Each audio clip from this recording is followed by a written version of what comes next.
बिस्मिल्लाहिर्रहमानिर्रहीम। एक बादशाह और शहजादी का वाक़या।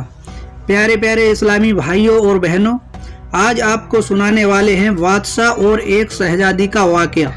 चलिए शुरू करते हैं। एक बादशाह की 7 बेटियां थीं। एक दिन वो अपनी सभी बेटियों को बुलाता है और उनसे एक सवाल पूछता है कि बताओ, तुम किसका दिया हुआ खाती हो और किसका दिया पहनती हो। एक एक करके सब शहजादियों ने कहा कि अब्बा हुजूर, आपका दिया खाती हूँ और आपका दिया ही पहनती हूँ। मगर सबसे छोटी शहजादी ने कहा कि अब्बा हुजूर, अल्लाह का दिया खाती हूँ और अपने नसीब का पहनती हूँ। ये सुनकर बादशाह को गुस्सा आ गया। कहने लगा, ए कमबख्त, तूने मेरी नाशुक्री की है, तुझे सजा जरूर मिलेगी। बादशाह ने अपने सिपाहियों को हुक्म दिया, जाओ इसे जंगल में छोड़ आओ, मैं भी देखता हूँ ये मेरे बगैर कैसे अल्लाह का दिया खाती है और कैसे अपने नसीब का पहनती है। शहजादी से तमाम जेवरात वापस ले लिए गए और एक पुराना सा कपड़ा पहनाकर जंगल में छोड़ दिया गया। शहजादी के चेहरे पर ना कोई डर था, ना किसी तरह का खौफ। उसे अपने रब पर पूरा भरोसा था। जो दाना मेरे नसीब में लिखा हुआ है वो मुझे मिलकर ही रहेगा। जंगल को देखने लगी, चारों तरफ दरख्त ही दरख्त थे। शाम होने वाली थी। शहजादी ने सोचा, क्यों ना कुछ लकड़ियां जमा कर लूं, रात को वही लकड़ियां जलाऊंगी ताकि कोई जानवर पास ना आए और रात भी गुजर जाएगी।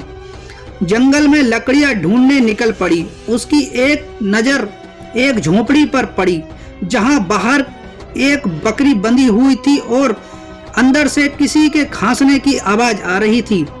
पहले तो हैरान हुई कि जंगल के बीचों बीच कैसे। जब शहजादी झोपड़ी के अंदर दाखिल हुई तो देखा एक बूढ़ा आदमी चारपाई पर लेटा पानी पानी पुकार रहा है। शहजादी जल्दी से मटके से पानी निकालकर उस बूढ़े आदमी को पिलाती है और झोपड़ी के साफ सफाई में लग जाती है। आदमी शहजादी से पूछता है, बेटी तुम कौन हो और इस घने जंगल में क्या कर रही हो। तब शहजादी उस बुजुर्ग को पूरा वाकया सुना देती है कि वो कैसे यहाँ तक पहुंची। आदमी उसे झोपड़ी में ही रहने के लिए बोलता है और कहता है, बेटी मैं शहर में काम करता हूँ, सुबह शहर चला जाऊंगा, फिर 1 हफ्ते बाद आऊंगा। तब तक तुम आराम से यही रुको, वहाँ खाने पीने का सारा सामान मौजूद है, तुम्हें किसी चीज की तकलीफ नहीं होगी। सुबह होते ही वो बूढ़ा आदमी शहर के लिए निकल पड़ता है। इधर शहजादी झोपड़ी की अच्छे से साफ सफाई करती है, बकरी का दूध निकालती है, आधा दूध अपने लिए रखती है और आधा झोपड़ी के बाहर दरवाजे के एक बर्तन में दूध रख देती है ताकि कोई भूखा प्यासा जानवर इधर से गुजरे तो पी सके। शहजादी अगले दिन सुबह उठकर बाहर आई तो देखा कि दूध का बर्तन खाली है और पास ही एक कीमती मोती पड़ा है जो देखने में ही नायाब लग रहा था। साथ ही सांप के गुजरने के निशान भी थे। शहजादी ने बचपन में ही सुना था कि जब कोई नायाब सांप बहुत ज्यादा खुश होता है तो वो कीमती मोती उगलता है, जिसकी कीमत हीरे जवाहरात से भी कहीं ज्यादा होती है। शहजादी ने मोती उठाकर अपने पास रख लिया और दिल में सोचने लगी, शायद सांप भूखा होगा इसलिए दूध पीकर खुश हुआ होगा। शहजादी फिर एक बर्तन में दूध रख देती है। अगली सुबह फिर उसे वही कीमती मोती मिलता है। इसी तरह 7 दिन गुजर गए। अब उसके पास 7 कीमती मोती जमा हो गए थे। 7 दिन बाद वो बूढ़ा आदमी शहर से वापस आता है तो शहजादी उसे ये मोती दिखाती है और सारा वाकया सुना देती है।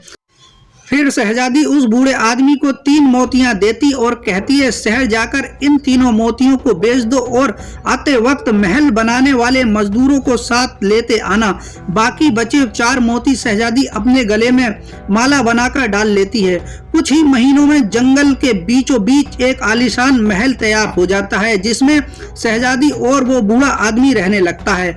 ऐसा महल जिसमें दुनिया के सब ऐशो आराम का सामान मौजूद था, बेशुमार नेमतें थी, नौकर चाकर सब कुछ था। शहजादी जंगल में ही एक लकड़ी काटने की फैक्ट्री लगा देती है, जिससे हजारों मजदूरों को रोजी रोटी मिलने लगी।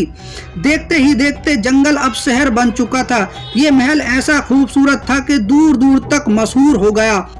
लोग इस महल की और शहजादी की तारीफें करते नहीं थकते थे। शहजादी बहुत नर्म दिल थी। उड़ते उड़ते ये खबर बादशाह तक पहुंची तो बादशाह के दिल में भी मिलने का शौक पैदा हुआ कि देखूं तो सही कौन से मुल्क की शहजादी है जिसकी इतनी तारीफ हो रही है। बादशाह ने शहजादी के पास मुलाकात का पैगाम भेजा। जब ये पैगाम शहजादी के पास पहुंचा तो शहजादी ने मुलाकात की एक शर्त रखी कि बादशाह अपनी सभी बेटियों को लेकर हमारे महल में आएंगे।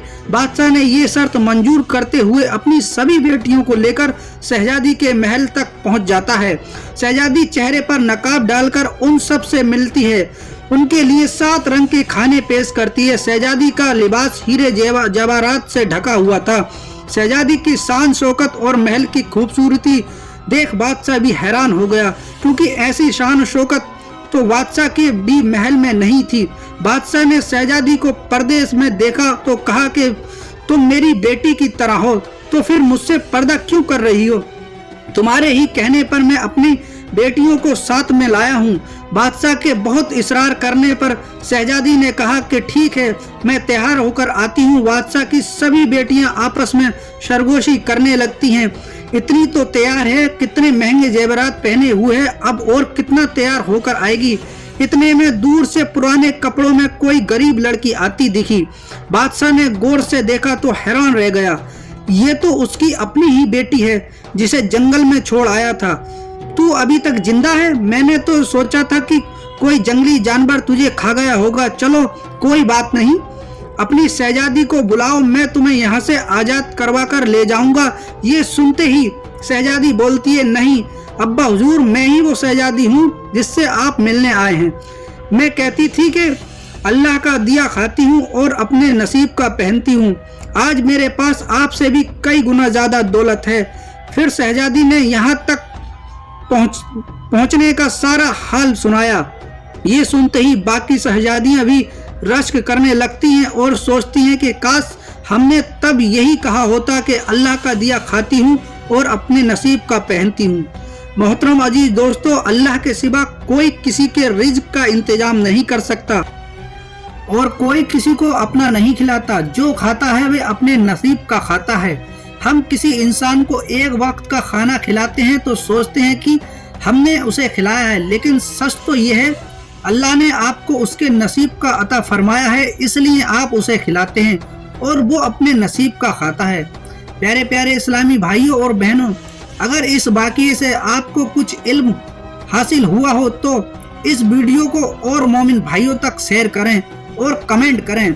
आपकी एक कमेंट से हमारा हौसला बढ़ता है और हमें अल्लाह का हर वक्त शुक्र अदा करना चाहिए और बुराइयों से बचना चाहिए। इंशाअल्लाह मिलते हैं अगली वीडियो में। खुदा हाफिज।